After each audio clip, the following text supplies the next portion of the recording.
Basically, the inner world does not exist until we perceive it.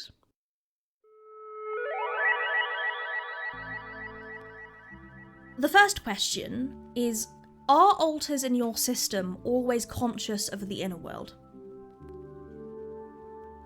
No. So inner worlds are an interesting thing. Coming from the system who did, or is doing, an entire series on inner worlds. Inner worlds are interesting because everybody I find tends to experience their inner world a little bit differently. The inner world is... Sorry.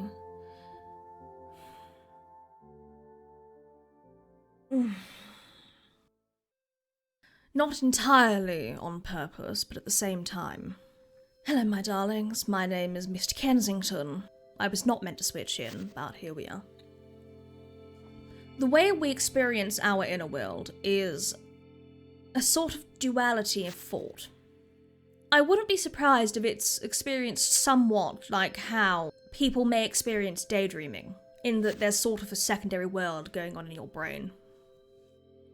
However, we don't have autonomy of what goes on. For a good example now, as I'm mildly dissociated, and I can feel Miss Kensington near front. If I concentrate on that feeling, I can feel the desk around us. I can feel the curtain behind me. I can move what I'm doing. I cannot change what she's doing. I can move things on the desk, whether or not they stay there, or they decide to rubber band back to where they were, is a whole other thing, but... We do have some say over our inner world, but at the end of the day, the people that live in there are people. They are not fictional. But the whole, are your alters always conscious of the inner world? If we spent all of our day aware of the inner world, we would never get anything done. Because there's some level of mental energy being spent on that dual awareness. Basically, the inner world does not exist until we perceive it. And it's very interesting too, because memories, they don't happen. If inner world is at front, it will be a memory as potentially perceived via outer world. But if you asked an alter in our system, what have you been doing inner world? They will tell you a general idea, unless something has actually happened inner world, and usually that is some sort of a allegory for something happening in the system and in the brain. So someone got in a fight with someone, which means that two alters may no longer get on well together. I know in some systems they've had things like alter pregnancies, we've had alter marriages. And it might all seem like, oh, you're making shit up, it's all make-believe. It's not. It all has a purpose, it all has meaning.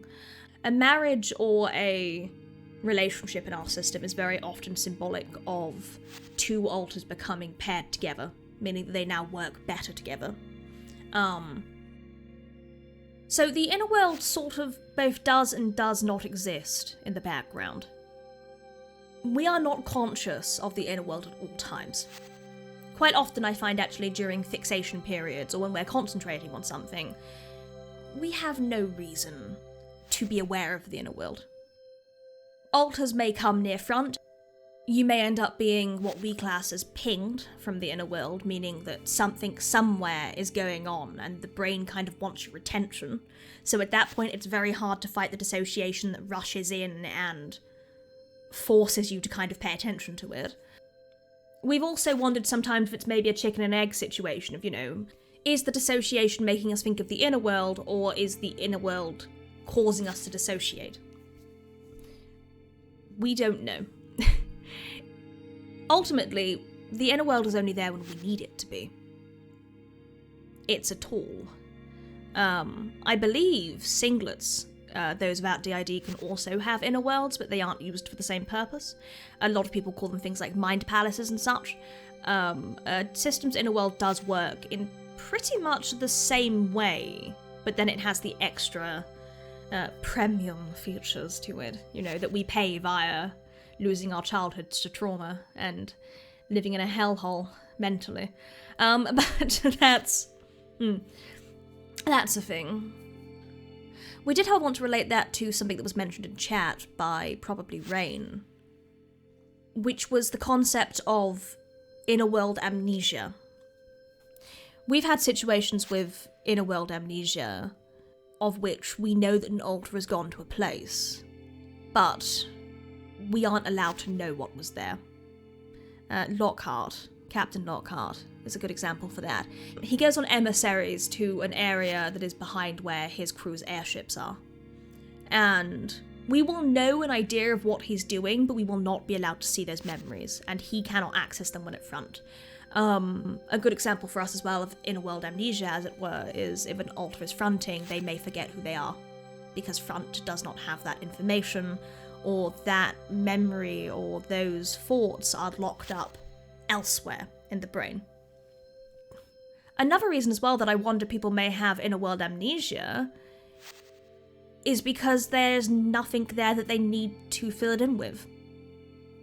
Potentially they were just doing nothing. We've had it in the past. We'll ask an alter, what are you doing? And they say, I don't really know. But I think it's sort of similar as well to the way that you can ask a person, what have you been doing all day? And they sort of stop and go, I don't know, stuff. I think it's got a similarity there. Also, the way I'm describing the inner world, yes, it can be that fantastical. It was all... it's the human mind. It's limits of the imagination.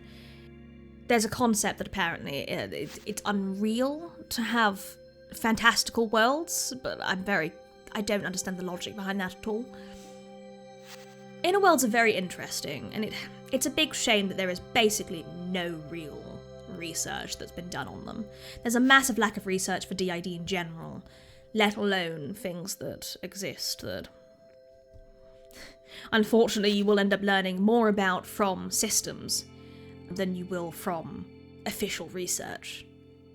I generally, a lot of the time with observations and stuff, go via shared experience, from personal experience to how many times someone has brought up this phenomenon, etc., and whether or not it's a common occurrence, blah blah blah.